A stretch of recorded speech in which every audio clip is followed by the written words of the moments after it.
Hello! This is the first in a series of videos about the Moog Subharmonicon. The main goal of this series is to learn more about the Subharmonicon and to try to replicate a Subharmonicon with software and other hardware modules.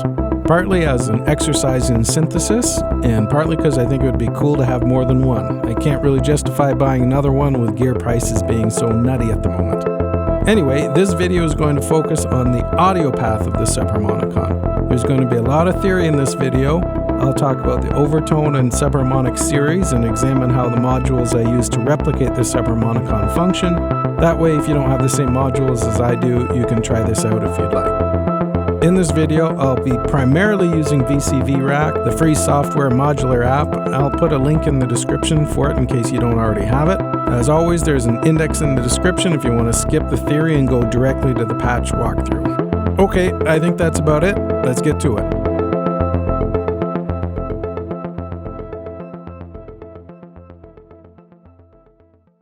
Okay, time for a little theory. Before we take a look at subharmonics or undertones, let's review overtones or harmonics or resonances or, well, there's a lot of different names for these things, but I'm going to stick with overtones and undertones because those are the terms I was taught.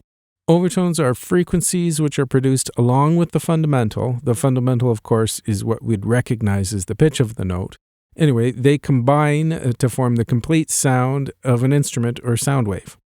Pretty much every musical instrument or every sound we hear is comprised of a fundamental and overtones, with the exception being a sine wave, I guess. So learning about overtones can be extremely useful for sound design and synthesis and arranging and all sorts of things in the musical world. If you're interested in learning more about overtones, I've posted a few videos in the past in which I've gone into some detail about how manipulating overtones with a filter can help recreate the sound of certain acoustic instruments. And there's a ton of great videos out there already that deal with overtones in sound design. Anyway, I'm not great with math, but you can use a mathematical formula to calculate the overtone series. It's simple. Multiply the frequency in hertz by a whole integer. For example, we're probably all familiar with A440. So the fundamental pitch of A is 440 hertz. So the first overtone will be at 880 hertz, or 440 times 2. The third at 1320 hertz, or 440 times 3, and so on and so on. But once you learn the sound of the overtone series, you don't need a calculator.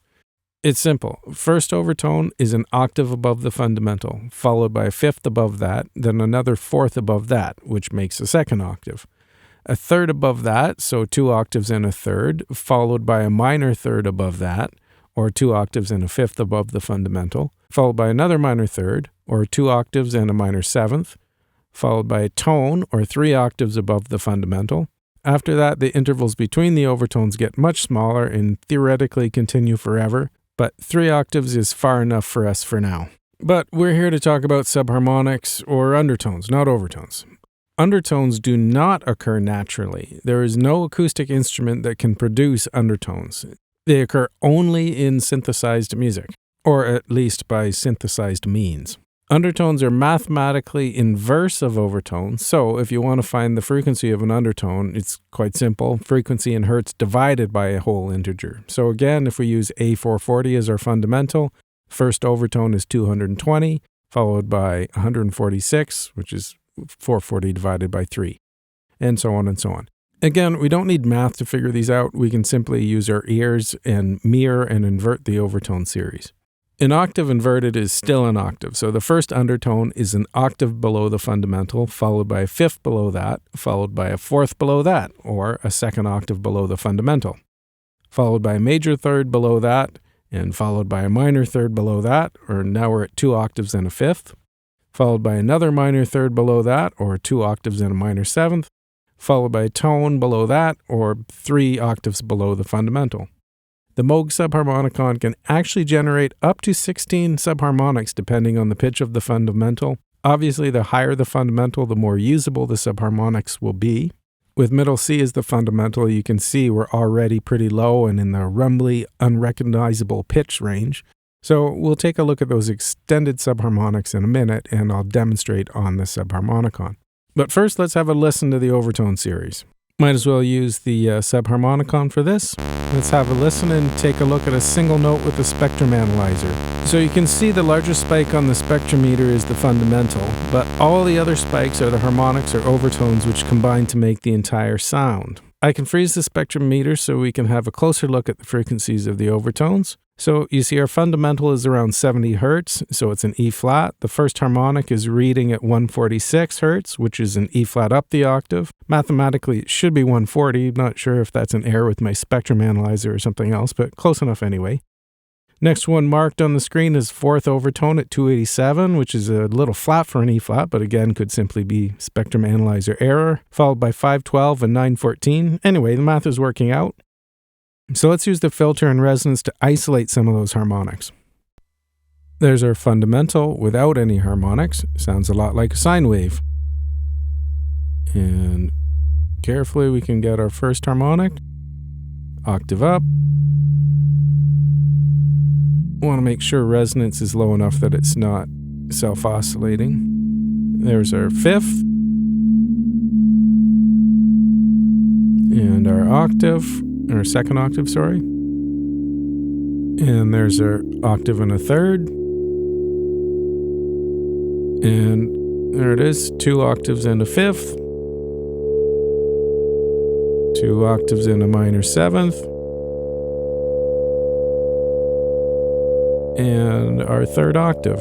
And after that, you can see that they're getting much closer, much smaller intervals.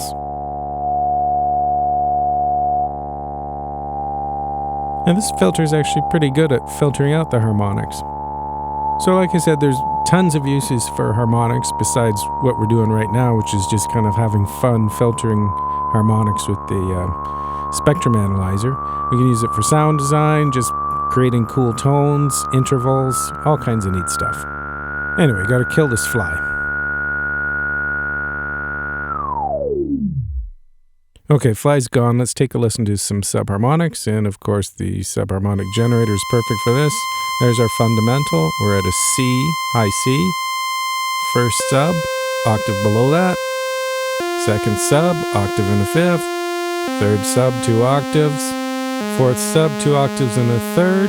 Fifth, 2 octaves and a fifth. Sixth, 2 octaves and a seventh. Seventh, we're going for 3 octaves. 3 octaves and a second, 3 octaves and a third, 3 octaves and a flat 5, 3 octaves and a fifth, 3 octaves and a sixth, and 3 octaves and a seventh, minor seventh, 3 octaves and a major seventh, and down to 4 octaves. That's 16 subharmonics, all nice and clean. If we're going to try to recreate a subharmonicon, we should make sure we understand how it works. So let's take a quick look at the audio path of the subharmonicon. Start with 2 oscillators. These can be either pulse or saw waves. There's also a cool option to have the subharmonics modulate the frequency of a saw wave. Anyway, each oscillator has 2 subharmonic generators. The audio from each oscillator and sub-oscillator are sent to a 6-channel mixer. The output of the mixer is sent to a resonant 4-pole low-pass filter, and the output of the filter is sent to a VCA. The filter and the VCA are modulated by 2 independent 2-stage AD envelope generators. We'll get more into the envelope generators in the next video when I look at the polyrhythm generators and sequencers in the subharmonicon. Anyway, that's it. So that's what we're going to try to recreate in this video. So for my first recreation, I'm going to start with VCV Rack. It's free, so anyone with a computer can try this if they want. I'm only going to be using free modules, and I'll try to stick to the stock VCV modules as much as possible. Although I will make some exceptions, starting with the mixer. I want a 6-channel mixer like on the Subharmonicon, but there isn't one. The closest I could find for free is the Bog Audio 8-channel mixer. I'm also using a free oscilloscope from Count Modula, so we can easily see what's going on with our CV. And just going to stick with the stock VCV VCO for now. Okay, going to patch the square wave out into our oscilloscope and out into our mixer so we can hear it. Okay, so if we want subharmonics, we need to find a way to divide the frequency of this wave. In the email that started this whole quest, I was asked if a slew limiter could be used as a subharmonic generator. So let's start with that. A slew limiter, or sometimes it's called a lag generator, is used to manipulate CV by smoothing out changes in voltage over time. So I'll bring the rise and fall down to 0 on this module and patch the square wave into the input and output to the mixer and oscilloscope. So if you're listening on headphones, the output of the VCO is on the left and the output of the Slew limited VCO is panned right.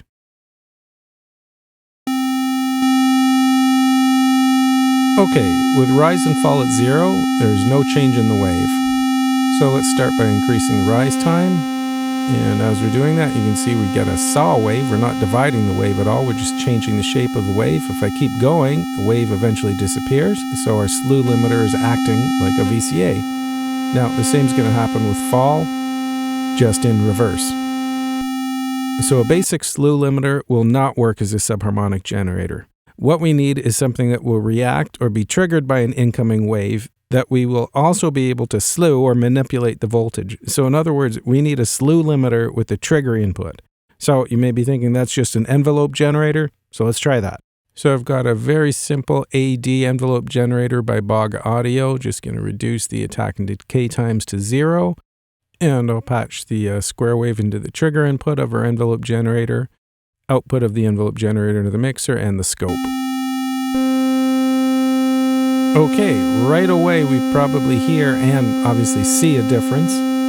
Let's slow down the scope to take a closer look. We're not getting a square wave at all. We're getting a shark fin wave or a logarithmic exponential triangle wave, if that's a thing. Let's start with the fall or decay time. And as you see, it's behaving just like the slew limiter.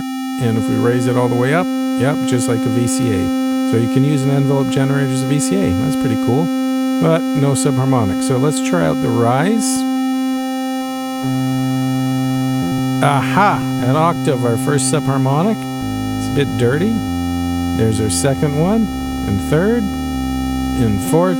Okay, it's working, it's just really dirty. So let's see what happens if we turn off retrigger, and we'll start by adjusting the fall time again. And there's a nice clean subharmonic. And another one.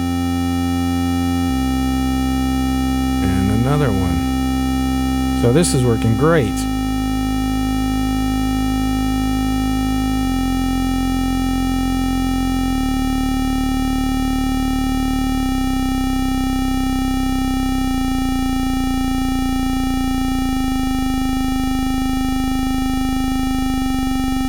Okay, I'm going to mute the VCO so we can hear the subs clearly. Okay, we're down around the 16th subharmonic, so it's pretty impressive we can get it, even though it's dirty. Okay, let's take a look at the wave shape now, and see if we can get some different timbres. So first, let's just go down one subharmonic, and we'll play with the rise a bit, getting more triangle-like, but if we hit the linear envelope, now we get a nice clean triangle. And fall or decay still will act as our subharmonic pitch generator or selector. Let's freeze that. Yep, there's a triangle, all right. We can just do small adjustments with the attack and get slightly different shapes. Pretty cool. Okay, but what if I want a square wave for my subharmonic? Attack and decay are manipulating the rise and fall. I need something to sustain the CV between those two, so let's try an ASR envelope out and patch it up the way we did before. Okay, good to go. Okay, well, you can hear the timbre change, and once again we can see it. Let's freeze that. Zoom in a bit. Getting kind of a weird trapezoid, so let's switch it into linear. And if we freeze it, yeah, we see it's not quite a square, but it kind of sounds like one. So, mission accomplished. So why is this working? Well, what we're hearing is not the oscillator that's patched into the envelope generator, but the actual envelope generator being modulated at audio rate. To demonstrate, let's patch an LFO into the envelope generator. At slow speeds, it's going to act the way we would expect, just outputting a regular envelope with each high gate trigger sent. All right, let's freeze the scope, and it's pretty easy to see with each high gate signal, the envelope is triggered. If we increase the rate of the LFO and bring it up all the way to audio rate, then the envelope's output is at audio rate as well, so the envelope generator essentially becomes a VCO. And there's our envelope-generated sound wave. With retrigger on, we're getting a weird double triangle wave, but we can change the wave shape by switching the envelope to linear or by slightly adjusting rise or fall. Pretty cool. The trigger behavior of the envelope is what causes the envelope generator to divide the wave into subharmonics. This is easier to see if I slow it down again. With retrigger on, the envelope is triggered and restarts its cycle every time it receives a high gate signal. You can see the envelope's completing its cycle, but waiting for the next high gate to retrigger. As we increase the decay or fall time, the envelope is constrained to the wavelength of the modulation wave, so at a certain point, if the mod wave is at audio rate, or even just really fast, and the envelope's decay times are long, the envelope is not able to complete its full cycle, and it's essentially frozen at the attack or rise value, and therefore will eventually become a static value. That's why it acts like a VCA. But if we turn retrigger off, it's a different story. With retrigger off, the envelope is free to complete its full cycle and wait for the next high gate signal before restarting again. So it's forced to divide the wave into integers because it can't begin the cycle halfway through. It has to wait until it receives another high gate signal. Let me demonstrate. Let's slow it down so it's easy to see again. And let's decrease the fall time. Okay, once again, we're back to an envelope every high gate signal, and let's slowly increase the decay or fall time. Aha! Now we're getting an envelope every 2 high gate signals, so we're dividing the wave by 2. Let's go for 3. There we go. Envelope every 3 high gates, so we're dividing the wave by 3. So you've probably already figured this out, but an envelope generator can also act as a clock divider. Pretty cool. Okay, let's speed the LFO up to audio rate. And decay is too long now, so we got to bring that back down so we get our subharmonics. Let's go with this one, the 5th, which is the 2nd subharmonic. And let's zoom in and see what's going on. We've got a shark fin wave because we're using an exponential envelope shape. But what's interesting, of course, is that we can now see why we're getting a subharmonic. You can see the envelope is initially being triggered by this high gate signal, but the fall time of the envelope is long enough so that the envelope is not re-triggering until the 3rd high gate signal after the initial attack. So, just like at the slower LFO speed, we're dividing the wave by 3, which if you remember from earlier when we did all that math, is what we need to divide a wave by in order to get the 2nd subharmonic, an octave and a 5th below the fundamental. Awesome!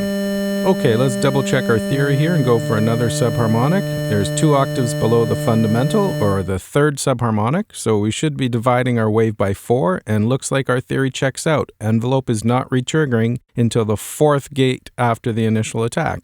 And let's do one more for good measure, so if we're going for our next subharmonic, we should be dividing the wave by 5. Checks out.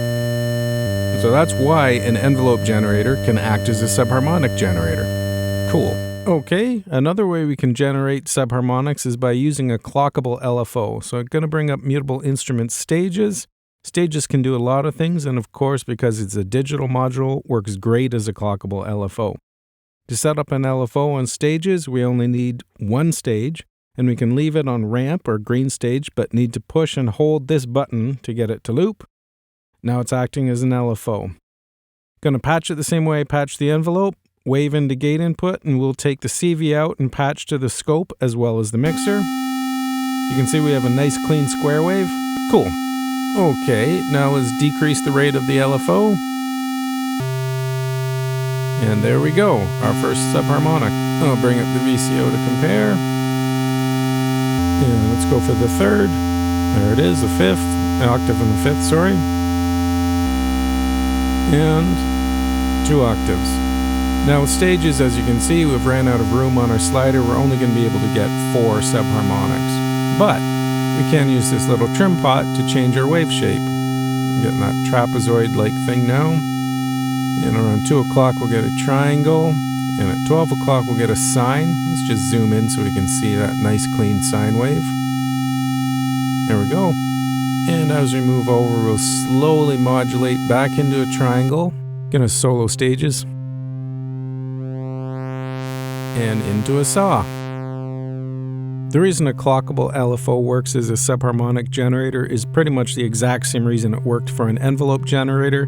As we slow the rate of the LFO, it is waiting for an incoming high gate signal to restart its cycle. So again, it's dividing the wave. So just like an envelope, you can create subharmonics as well as use it as a clock divider if you want. Now, the benefits of using an LFO as a subharmonic generator is we get really nice and clean waveforms, but if we increase the rate of the LFO, we're going to get a pitch multiplier. Now we're getting overtones. Really, the only issue with using an LFO like this is that it has to have an accurate reset. So it should work with most digital LFOs, but won't work as well or even at all with an analog LFO. Okay, theory's all complete. Let's try to patch a Subharmonicon in VCV. I'm going to start with just the standard VCV VCOs, and I'm going to use those Bog Audio AD envelope generators as my subharmonic generators. I'm going to need 4 of those, and make sure to turn off retrigger, and I'll just duplicate them. I'll try to keep the patch nice and organized so it's easy to see what I'm doing. Just like the Subharmonicon, I want 2 VCOs and 2 subharmonic generators per VCO. Next, we're going to need a mixer. Again, I'll use the Bog Audio 8-channel mixer if I can find it. Next, we're going to need a VCF. Again, to keep things easy, I'm just going to use the VCV standard filter. And we'll need a VCA, again, VCV, standard VCA. Okay, before patching up, I'm just going to mute the channels that we're going to be using on the mixer. And because the Subharmonicon is a monosynth, we're going to stick with a mono patch in VCV. So I'm going to patch out of the left input on the mixer. And see, I can't mult them here, so I'm just going to pan everything to the left to make sure that we're getting our full signal. I don't think that's necessary, but we'll do it anyway. Okay, let's get back to patching. We're going to go out of our low-pass filter into our VCA input. And for now, I'll use a square wave out of our VCO1. We're going to patch that into channel 1 of our mixer, and VCO2 will go into channel 5 for now. And square out of our VCO into the trigger inputs on each envelope generator, out of the envelope generator into mixers channel 2 and 3, and I'll do the same thing with our second VCO and subharmonic generators. Okay, and out of our VCA into our interface.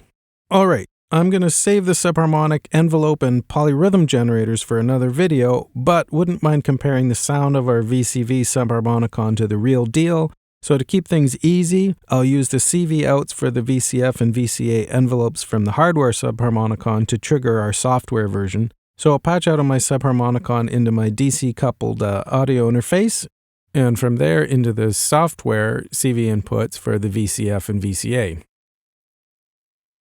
Okay, all done. So first, I guess we should just listen to the actual Subharmonicon and hear what it sounds like. Okay, real simple patch, but sounds great. Okay, we can see that the VCA in VCV, that's a mouthful, is being triggered by the Subharmonicon. So I'm just going to bring up oscillator 1 on the Subharmonicon, and we'll try to tune our VCV to the Subharmonicon. Bringing up oscillator 1 in VCV.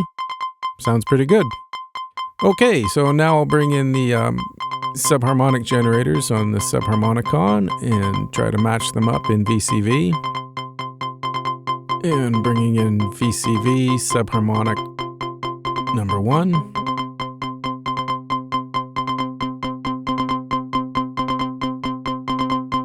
Cool, I think that's an octave higher, but I'll go with that for now. And I'll just continue the process. Here's subharmonic generator number 2, and in VCV. Yeah, sounds pretty good. So the real Subharmonicon is panned left, and the software Subharmonicon is panned right if you want to compare them. All right, I'm going to do the exact same thing with the second oscillator, make sure it's all tuned up. If you do have a real Subharmonicon, you're probably familiar with how much of a pain in the butt it can be to tune it, so that's why I wanted to just double check everything here.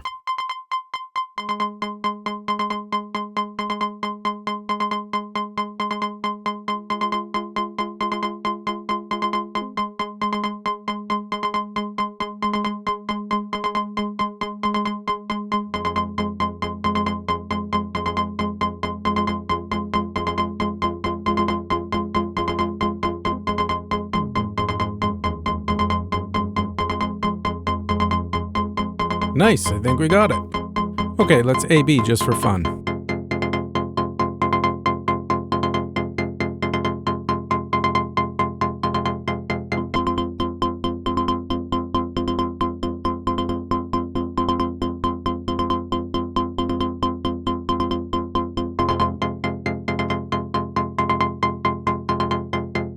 Yeah, even though this is a simple patch, I'm actually pretty surprised how good it sounds. And with this hybrid setup, changing the envelope on the hardware will affect the software as well, so let's just give that a try for fun.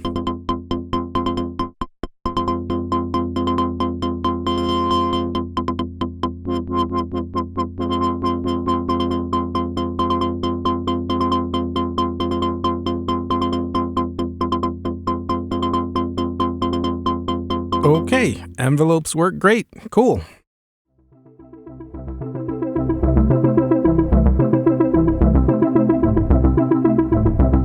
In one of the next videos, I'll go into more detail about the envelope generators on the Subharmonicon. They are definitely an integral part of the sound of the synth. But that's going to be it for this video. In the upcoming videos, I'll do what we just did with hardware and look at a few different envelope generators and see how they stack up.